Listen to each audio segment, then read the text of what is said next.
نفس کیسے کمزور ہوتا ہے؟ تو یہ کسی ایکسپرٹ سے پوچھنا چاہیے، کسی ماہر سے پوچھنا چاہیے کہ اس کی کمزوری کیسے ہوگی۔ ہماری بدنی امراض کے لیے یا صحت کے لیے ہم جو بدن کے ماہرین ہیں، طبی ماہرین ہیں، ان سے پوچھتے ہیں۔ اب روحانی ماہرین سے پوچھیں کہ یہ نفس بڑا تگڑا ہے، اس کو کیسے صحیح کرنا ہے۔ علامہ اقبال علیہ رحمہ جس شخص کو اپنا مرشد مانتے ہیں اور کہتے ہیں میری اندر کی بیماریوں کا علاج جس شخص نے کیا ہے وہ مولانا جلال الدین رومی ہے۔ تو جلال الدین رومی ایک معالج کا پتہ دیتے ہیں۔ بعض اوقات ہمیں کوئی مسئلہ ہوتا ہے تو ہم کسی اپنے ڈاکٹر دوست سے پوچھتے ہیں کہ یار آپ کی نظر میں کون سا اچھا ڈاکٹر ہے جو ہمارے اس مرض کے لیے ہو، کہ ڈاکٹر آگے جس ڈاکٹر کا پتہ بتائے گا پھر وہ باکمال ہی ہوگا نا۔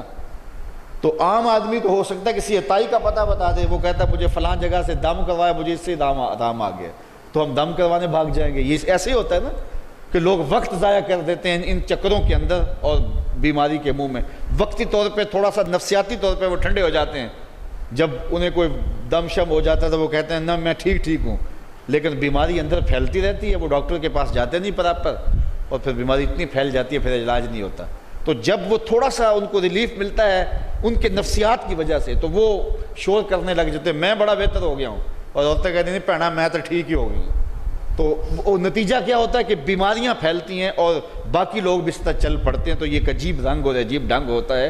تو یہ بات ذہن میں رکھیں کہ جب کسی بھی بیماری کے حوالے سے ماہر سے پوچھا جائے تو وہ صحیح مشورہ دے گا۔ عام آدمی اپنے انداز سے بات کرتے ہیں، تو کسی ڈاکٹر سے پوچھیں کہ جناب اس شعبے کا ڈاکٹر کیا، تو وہ صحیح ڈاکٹر بتائے گا۔ اب ماہر سے پوچھا گیا، ماہر بھی کون ہے؟ جس کو اقبال نے بھی اپنا مرشد مانا، اور اقبال نے جس کو اپنا مرشد مانا وہ مرشد ہی ہوگا نا۔ اللہ اکبر۔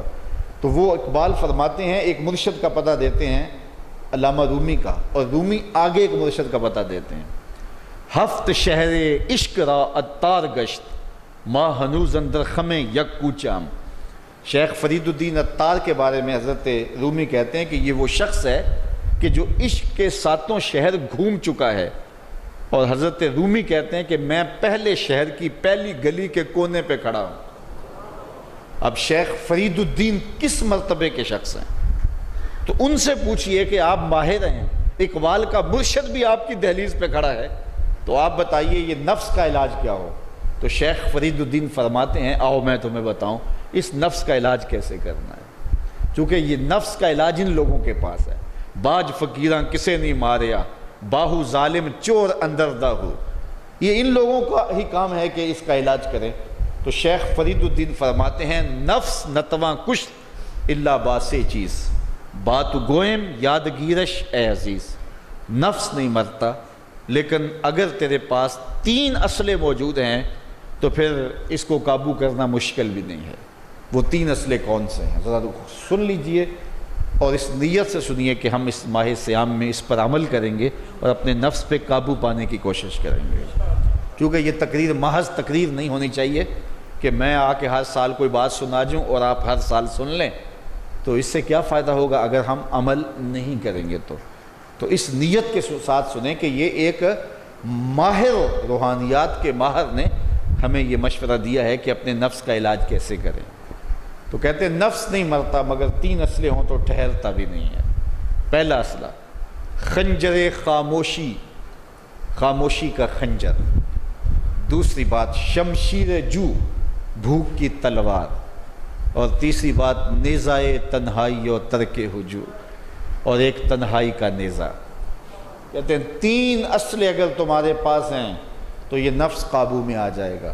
خاموشی کا خنجر، بھوک کی تلوار اور تنہائی کا نیزہ۔ ایک دشمن بندھا ہوا ہے، 3 اسلحے لے کے دوسرے دشمن پہ ٹوٹ پڑو۔ ماہ صیام میں بھوک تو پہلے ہی کاٹنی ہے، لہٰذا یہ جو ہے وہ بھوک کا ہتھیار بھی اس کے اوپر جو ہے وہ کارگر ہو گیا۔ اب خاموشی بھی اختیار کریں، کوئی فضول بات اپنی زبان پر ادا نہ ہونے دیں۔ میرے حضور نے فرمایا اگر تم سے کوئی الجھے، کوئی لڑے، کوئی بحث کرے تو تم اسے کہہ دو انی صائمن، جا بابا معاف کر میں نے روزہ رکھا ہوا ہے۔ تو اس طرح اس کو ٹال دو کہ جو ہے وہ انی صائم، میں روزے سے ہوں، میں نہیں لڑنا چاہتا، میں نہیں کوئی فضول بات کرنا چاہتا، میں کوئی بے مقصد بات نہیں کرنا چاہتا. لیکن فرمایا جو جھوٹ اور جھوٹے اقوال اور اعمال نہیں چھوڑتا ہے اس کے بھوکے اور پیاسا رہنے کی اللہ کو کوئی ضرورت نہیں ہے.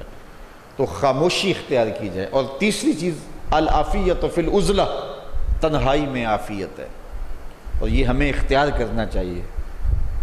حضرت شاہ نقشبند بخاری علیہ رحمہ فرماتے ہیں فقیر کے لیے بہترین جگہ مسجد ہے یا پھر اپنے کامل شیخ کی صحبت ہے، اور تیسری چیز تنہائی ہے، اور چوتھی جگہ سوائے ہلاکت کے اور کچھ نہیں ہے.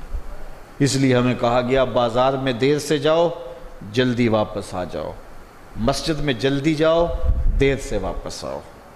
تو بہترین جگہیں مساجد ہیں.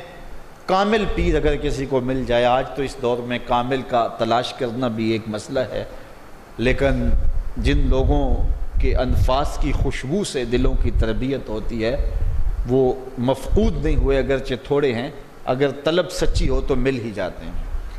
تو تیسری چیز فرمایا تنہائی.